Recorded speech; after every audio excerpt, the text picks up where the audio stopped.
Waqas story channel के नाज़रीन अस्सलाम वालेकुम। ये बात सना 2002 की है। मैं एफएससी के टेस्ट पेपर देने की गर्ज से मुल्तान में रहता था। यहाँ हम तकरीबन 20 लड़कों ने 6 कमरों का एक घर किराए पर लिया हुआ था। हम सब मिलकर घर का किराया और देकर अखराजात पूरे करते थे।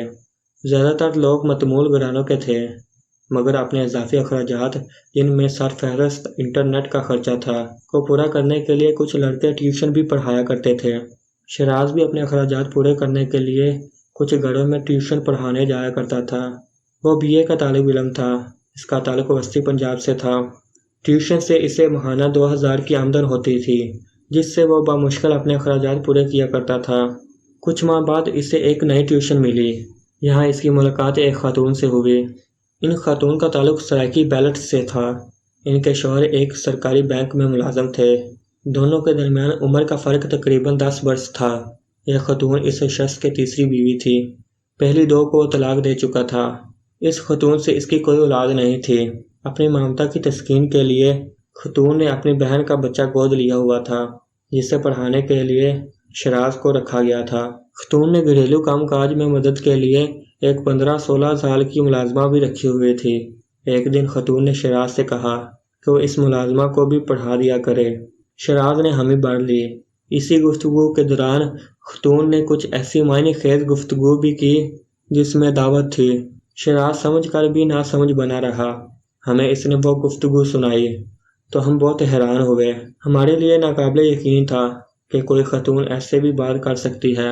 तमाम लोगों ने इस गुफ्तगू से यह नतीजा अखज़ किया कि वह खातून शराज में दिलचस्पी रखती है। सबकी मुतफ़क्का राय यही थी कि अगर वो खातून दोबारा इससे कोई ऐसी बात करे तो वो भी शर्म का मुजाहरा ना करे, बल्कि उल्टा इसको बढ़ावा दे। हम सब जिस उम्र में थे, इस उम्र में ऐसी सोच रखना कोई अजीब बात नहीं। हमारी अक्सरियत कुंवारी थी और ऐसी उम्र में थी जब फितरी ख्वाहिश एक ख्वाहिश से ज़्यादा तजस्सुस हुआ करती है। शराज ने हमारे कहे पर पूरा अमल किया और एक हफ्ते के बाद हमें बताया कि वो इस औरत के साथ हम बिस्तरी कर चुका है। हम सब के लिए इंतहाई बड़ी खबर थी। कई लड़कों ने इसे शराज की शेखी करार दिया और कईयों ने झूठ का पलंदा कहा। शराज ने कुछ ही दिनों में इस हम बिस्तरी के सबूत भी ला दिए, जिनमें इस खातून के ज़ेरे जमा और फ़ोन कॉल पर रिकॉर्डिंग शुदा गुफ्तगू शामिल थी। इसके बाद किसी को शराज पर शक न रहा। शराज को ऐसे लगता था जैसे इसने कोई मैदान फतह कर लिया है। हम सब इसे रश्क भरी नज़रों से देखा करते थे। इसके पास एक मुस्तकिल सेक्स पार्टनर मौजूद थी। इस वक्त हम में से कोई लड़का ऐसा नहीं था जिसने ये ख्वाहिश ना की हो कि काश शराज की जगह वो होता। कुछ लड़कों ने तो शराज से ये तक कहा कि वो किसी तरह इस औरत को इनसे भी बात करने और मुलाकात करने पर राज़ी करे। वह खातून इन ताल्लुकात के बदले में शराज को मुख्तलिफ चीज़ों से नवाजती रहती थी। इन्हीं की बदौलत शराज का लिबास बेहतर होने लगा और इसके अंदाज में भी शाइस्तगी आने लगी। कुछ ही हफ्तों बाद इसके पास मोबाइल फ़ोन भी आ गया, जो शायद वो 2 साल लगातार ट्यूशन पढ़ाने के बाद भी नहीं खरीद सकता था। अब शराज इतना बेतकल्लुफ़ हो चुका था कि जिस चीज़ की ज़रूरत होती इस खातून से कह देता और वो फौरी तौर पर इसकी ज़रूरत पूरी कर देती। शराज खुश था कि थोड़ी सी जिस्मानी मुशक्क़त के बदले वो इतना कमा लेता है जितना पहले 3-4 जगह ट्यूशन पढ़ाने के बाद भी नहीं कमा पाता था। शराज के साथ साथ इस खातून का अपने शौहर के साथ भी एक मुकम्मल ताल्लुक़ था, मगर इस खातून के बकौल वो अपनी जिनसी ख्वाहिशात का इजहार अपने शौहर से नहीं कर सकती।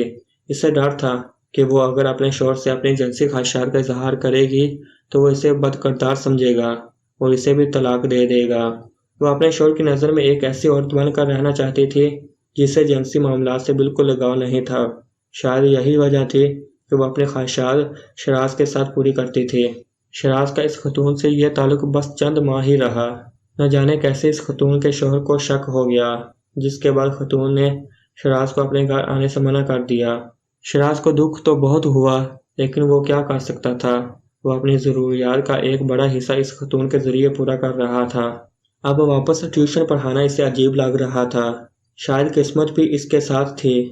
चंद ही हफ्तों बाद इसकी दोस्ती एक लड़की से हो गई और शराज की ट्यूशन पढ़ाने से जान बच गई। वो फिर से ऐशो इशरत की ज़िंदगी गुजारने लगा।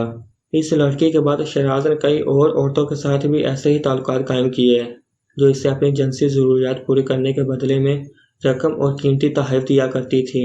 اس سب سے شراز کو مالی فائدہ تو بہت ہوا، مگر اس کا نقصان اس کی تعلیم پر پڑا۔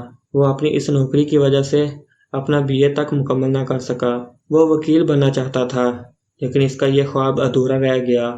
اب اس کی راہیں ہی الگ تھیں۔ کسی امیر لڑکی کو محبت کا جھانسا دے کر شادی کرنا اس کی زندگی کا مقصد بن گیا تھا۔ FSC کی امتحانات کے بعد لاہور منتقل ہو گیا، جس کے بعد میرا شراز اور باقی سب سے رابطہ منقطع ہو گیا۔ سالوں بعد ایک دوست سے رابطہ ہوا تو اس نے بتایا کہ شراز نے کسی لڑکی کو اس کے گھر سے بھگا کر کورٹ میرج کر لی ہے۔